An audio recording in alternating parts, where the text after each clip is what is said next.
This is a walk-around and operation video of a 2019 Bobcat E35 mini excavator. It is similar to Caterpillar, Kubota, John Deere, and more. This unit is 64,500 Canadian dollars. It has an enclosed cab with heat and AC.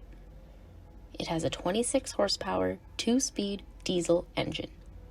It has an 8,500 pound operating weight. This unit has auto throttle, hydraulic bucket exchange. It includes a tooth bucket and hydraulic thumb.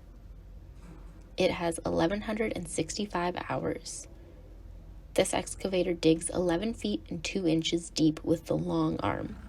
The rubber tracks are at 90%. This machine fires right up and operates as it should. There is no smoke or apparent leaks. It has normal wear and tear.